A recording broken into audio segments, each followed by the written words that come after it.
Kate Darby has been re-elected as a member of the Charleston County School Board to represent the East Cooper area. In this edition of Quintin's Close-Ups, I sit down one-on-one with her.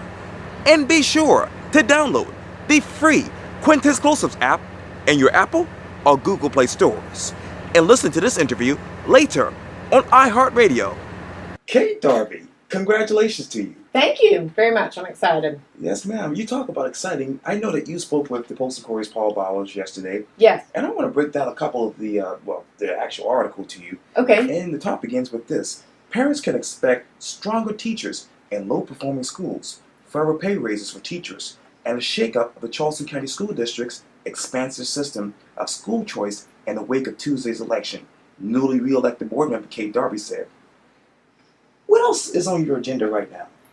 Well, a couple of things. First, on my agenda is, this was a contentious race. We've talked about that, and we've had some school board members who are working hard to wanting us not to be reelected, the incumbents. So I think we're going to have to work on, building those relationships back with the board. The 9 of us need to work together better. I mean, that's one of the things that came out of the Advanced Ed report. So I think that's one of our first steps, is welcoming Joyce on board and then getting us working together better as a group. My priorities in the next 4 years are really kind of twofold. One is, we have talked for years and years and years about student achievement. And when I hear from people that they want to be able to live in their neighborhood and send their children to their neighborhood schools, but there's too often they can't do that because they don't feel like the school is on par with what they expect their child should have. So I think you're going to see us really using the Advanced Ed report, our strategic plan, and the Clemson Diversity Report as a roadmap, and really working hard to make sure that everybody has a good, high-performing school to send their children to. So that's a huge focus for me, and I think a huge focus for the district leadership, and I hope for the board. And the other focus area for me is, getting the board to operate as a true governance board. We don't need to be micromanaging and being involved in the day-to-day operations of the district. We need to be, plowing forward and working on the budget and how are we going to continue to pay our teachers more, and those kind of big picture issues. And sometimes, if you've been at our meetings, sometimes we get ingrained in issues that are adult issues, and we really should be focusing on everything should be focusing on student achievement. You talk about micromanaging the school district day-to-day operations. How do we get here with that? Well, I think it's just in a school board, I think it's sometimes hard not to. Some of our board members have children in school, or they have people that come to them and they have an issue, and so the board member wants to solve it. I think, those kinds of situations, sometimes we can be a conduit to get that parent in touch with the right person to address it. We don't need to be solving that problem. And I think we've got to do a better job of communicating to parents and teachers, okay, what's the process? If you have an issue or you have a question, who do you go to? So I think that's something that we definitely can do better. But, also I think that the people on the board are really passionate about the work that they're doing. And so sometimes they want to get down into the minutia of it, I would say, but really, when you look at our policy and what our role is to be looking big picture forward. How do we, keep the budget balanced? How do we find ways to make our teachers happy by paying them more? Offering more professional development, those kinds of things. So I hope that we can really work on that as a focus. How do you balance the budget right now? Well, we have a great finance team who really helps us with that, and we are in the past we have there's been a formula for how we staff schools, and the state gives you a formula about what class size should be. But feedback from both the Clemson report and the Advanced Ed report said, we don't have equity across the district. We need to have equity, and that some children need different resources to learn. So on the one hand, we need to have our curriculum be the same across the district. So if your child goes to third grade in one school and then moves across the district in third grade, they're going to get the same education. But in some of our schools, because children are behind or for whatever reason, we've got to fund schools, I think, a little bit more individualized. This school may need 2 teachers in a classroom, whereas this school may need, more interventionists to help with reading. I think we're going to have to be more individual with that. And you talked earlier about the low-performing schools. Mm-hmm. What are they right now in the Charleston County School District? What What are like the top low-performing schools? Well, I don't really want to say specific schools because I don't. Somebody said the other day that the state has termed them failing schools, and I don't think any of our schools are failing schools. I think some of our schools, if you look at the test scores that the state has us do, those schools are not performing as well as I think they can. The state does testing in the spring, and their test has changed almost every year, so it's kind of hard to compare. But I think when you talk to principals or teachers at some of our lower performing schools, I talked to a guidance counselor the other day. A big issue is children come to school and they aren't really prepared. They have no expectation of what school is going to be. They haven't been read to. Their vocabulary is small. And then one guidance counselor mentioned to me, she said, we can do all the work we can do in school, but when they go home from school, they're just trying to keep themselves alive. And it's sad that's we have that situation here in Charleston.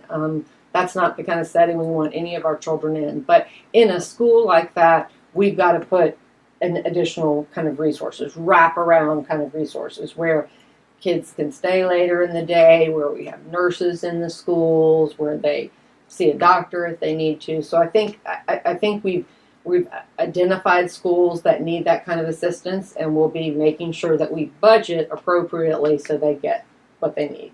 And you talk about the budget. You talk about further pay raises for teachers. Mm-hmm. How high will the school district go? That's a good question. I don't know how high the school district will go. Right now, we budgeted for and planned for going to $40,000 as a starting salary. Okay. And I'd like to see us go above that. It's a challenge, though. In this year's budget for 18-19, we had a 7-2 vote on the budget. So we had 2 board members who voted against it. And to me, that's voting against the pay raise.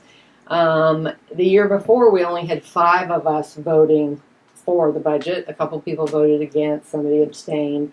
So one of my goals this year, too, is to work really hard to make sure all board members are educated on the budget as they can be, so we can have a 9-0 vote on the budget. And teachers are our highest priority, when it comes to that. There's a teacher shortage out there across the country, and people have got to, what the cost of living is like in Charleston, and teachers have got to be able to afford to live here. And so we've got to make some changes there. The changes that we made for this year's budget of the increase they received, which was approximately or on average about a 6% increase, it really made a difference this year. We had significantly less teacher openings at the beginning of the school.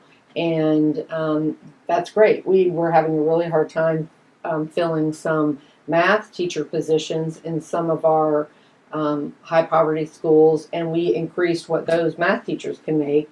And those positions were all filled, and the majority of those were filled with experienced teachers. So I think compensation, it means something. These teachers teach because it's a passion for them. It's not just a job, but we should be compensating them so that they can live and work in the same community. So, and you talk about the Charleston County School Board and their recent votes. What type of vote will you get when it comes to school choice? Well, when it comes to school choice, one of the recommendations out of the Clemson report was that we really needed to look at our school choice, that we were too segregated in our choice schools. So I think we have a couple of things going on. We have, when we do the school choice process, we usually have about over 1,000 kids on a waiting list for the School of the Arts. Okay. I mean, there are lots of people who want to go there, lots of children who want to go there. So we have a big desire for that. But we also have people who say, I'm escaping my poor performing neighborhood school to go to this choice school, whether it's a magnet or a partial magnet or a charter. So we've got to, I think, recognize where we should have more choice, where people really want that, and that we need to make sure our neighborhood schools, have the rigor and the offerings and the opportunities for kids that they would have in other places in the district. So it's kind of a balancing act of what we're going to do. The Clemson report made some specific recommendations, and we already have a team looking at that. So I think probably in January they'll come back with some recommendations about what we should do as it relates to magnets and partial magnets. And let me turn you over to the constituent school boards. Okay. What is the future of that in your mind? That's a good question. I'm not sure.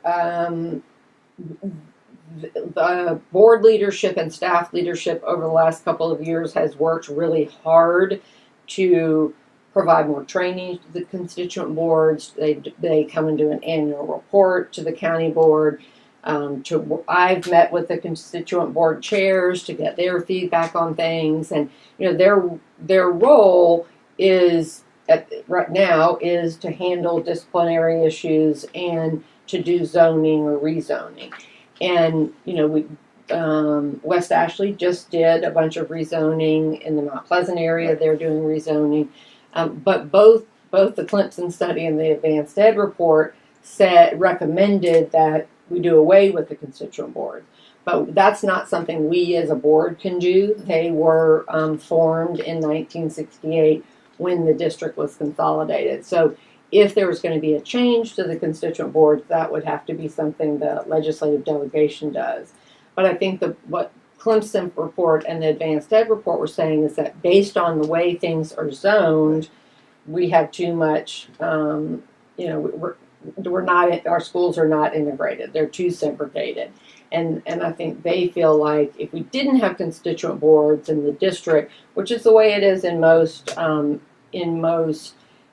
school districts, if the district did the zoning and drew the lines, things would, I think, be more equitable, is what the report says. I mean, the constituent board members work extremely hard. If they're doing rezoning, they spend a lot of time on that, but they also spend a lot of time on discipline hearings. And so I don't think people understand, how much time they spend on that.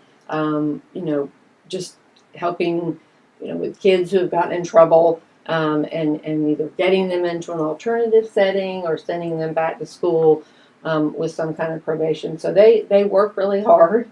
But I think it's time for us to just take a look based on the recommendations that we've received to see, what's the best way to handle that. One of the things on the discipline side is that we have worked really hard over the last 4 years to make that process more consistent, so that if you get in trouble at one high school, whatever the outcome of that is would be the same as if you were at another high school. Because before, when we got on the board, 50% of the kids at St. John's High School were being suspended.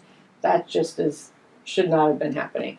So one challenge for the constituent boards is one board might be more lenient versus another board, but they work really hard on their roles, and I think it's just a good dialogue for us to have about, they were created in 68, should they continue like they are, or is there something that we can do? And the bottom line for both of those reports is that our schools need to be more integrated. No question about that. They need to be more integrated. And they say that the constituent school boards basically needs to be, phased out. Right. What would they replace the constituent school boards with? I mean, I think if we didn't have constituent school boards, we would, like other districts, on the zoning part, you'd have staff that would do the zoning. And we have staff now that help the constituent boards do that. I mean, they have these GIS systems and they can tell you how many people live in this area. So I think that's something that is done by districts all over the place. The other thing is the discipline, and that can be done by the Department of Alternative Programs. I mean, they have lots of options with that. I do think the constituent boards, if you talk to them, they do feel like, those constituent board members feel like they are, they're there in the community, and people come to them with issues. So, you know, we are a big county, and that is a role that some of them play, is, you know, kind of being a conduit from parents or people in their area to the county board or to the school district. So that has been an important role that they play as well. So I'm not sure how that would be replaced. That would be something we'd have to work on. And I understand that you are actually going to go for chairwoman one more time? I would like to be chair for one more year. I feel like there's some things we really have gotten started, Okay. and I'd like to see those, you know, I'd like to see some progress on that. So I'd like to be chair one more year. There are other things that I think I can do as not being chair. Okay. So I don't have any aspiration to be, you know, chair, you know, for 4 more years. But, you know, people ask about it, and I'm going to be upfront about it. I'd really like to see us really work on getting the board working together better. And I'd like to really focus on that this year, along with, you know, just the next steps that we have to take to improve the equity across the district. So I hope I'll get support to do that. And you talk about support. Who would be your vice chair? Well, I have really enjoyed working with Reverend Mack, Okay. and I would hope that he would be. He's just done a fantastic job for representing the West Ashley area, and specifically, you know, on Johns Island and Wabala. They've really made progress. I mean, he has worked super hard to improve schools there and provide support to those schools. And I think he understands what his role is as a board member very well. And so I you know, hopefully he would be vice chair, would be my hope. How do you approach the new relationship with the school board now that you're a chair and you have been reelected? I think we need to do some, you know, not necessarily professional development, but some training and retreat. We need to do a retreat as the board. You know, everybody who's on the board is really passionate about what they do, but sometimes I think we forget that, okay, this is what our role is. Our role, you know, we have a job description. It tells us what we're supposed to do. And I think if we as 9 members could agree that this is what we're going to do, and if we start to go off, you know, in different directions, we're going to come back in and work on that. But I really think it's going to take, I mean, you know, there were 2 board members who spent a lot of time saying really negative things about people, and I think that's going to take, you know, me, Cindy, and Eric, and I think that's going to take some time to work through. You know, as an elected official, I'm a public official, and I don't have any trouble with somebody looking at my voting record and, you know, having dialogue about that. And but I want people to speak the truth and be candid about the work that we've done, and if somebody's disappointed with something we haven't done, talk about that. So, but it's a new beginning, and I'm ready to say, okay, we'll put that past aside, and I would hope that people who worked really hard to support other candidates, that they would, you know, some of those candidates I think will get involved in other ways in the district. I've already talked to a couple of them about that. They'll probably run, you know, again in 2 years or 4 years. But I think we've all, the 9 of us, have got to be committed to, if we're not working together efficiently and looking at the big picture, then, you know, we're not going to get anything done. And that our children just can't they won't be able to succeed if we cannot work together and succeed as a board. So I think that's going to be a real focus over the next couple of months, is putting aside the past this fall and moving forward. And what is your voting record, as we said? I mean, I think I've got a pretty good voting record. I'm pretty moderate on things. I've voted for the budget, every year. Okay. I've worked hard on the budget and advocated and worked with other people, other board members, Sure. to try and get them to vote for the budget. I can't think. There may be things that I've voted for that somebody disagrees with. I voted to close Lincoln High School, and some people talked, negatively about that. But I think, the district is working on purchasing property Okay. up in the Allendale area, and it just did not make sense for us to continue to have for high schoolers, have such a small group of kids in a setting that we just couldn't offer them what they deserved. And I think it was a hard decision for people to make, but I think, for the kids of, a lot of kids who were zoned for Lincoln were going to Wando anyway. Right. So I think that's been a good move. But, that's been pulled back, and people have said that's a negative thing. I think it was a hard thing to do. And, one board member, we had a group there one day, and the board member said, "Oh, this is hard." And it is hard. It's hard work. You're not going to make everybody happy all the time. And I think if we can be as transparent as possible, and if we can listen to both sides, and we can educate people about the decisions we're making, then that's the best we can do. But sometimes we make the decision and it makes people unhappy. I mean, we're opening a new high school, East Cooper, and we decided to open it starting with just 9th and 10th graders, and then add on 11th and 12th. And there were some people who wanted us to open at 9-12, but all the research showed that it made much more sense to do 9-10. So that probably made a couple of people unhappy. But I stand by the decisions that I've made. I really try to research them as much as possible and get input from people. And I am always welcome to have a dialogue with someone. People come to board meetings and they want to just berate us about things.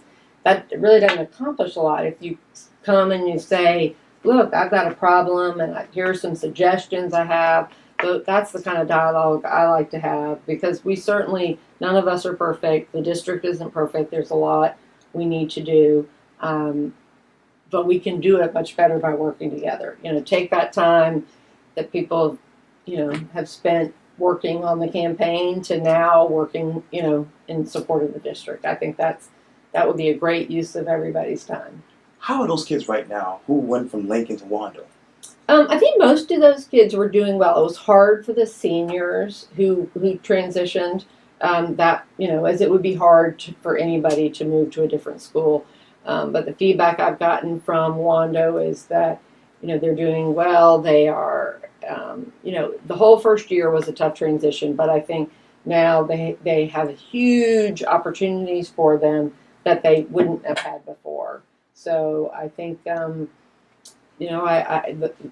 feedback from both parents and kids and Wando administration has been good. I mean, when they were at Lincoln, I think we've talked about this at the board meeting, the children never got a failing grade. No matter how they did, they never got a failing grade. And so that's not what the real world is like. And so when they went to Wando, if they failed a test, they failed the test. And so that was a transition, I'm sure, for a lot of them to be used to. But the school, Wando did a ton to reach out to them, to the kids, and to make them feel welcome.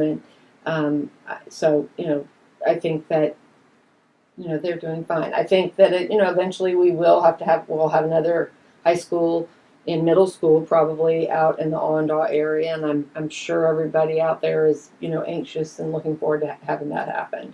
Kate Darby, thank you so much for your time. I really, really appreciate it. I'm sorry this was a long No, interview. that's okay. That's okay. Thank you very much. I'm glad the campaign is over. So, I'm sure. yeah.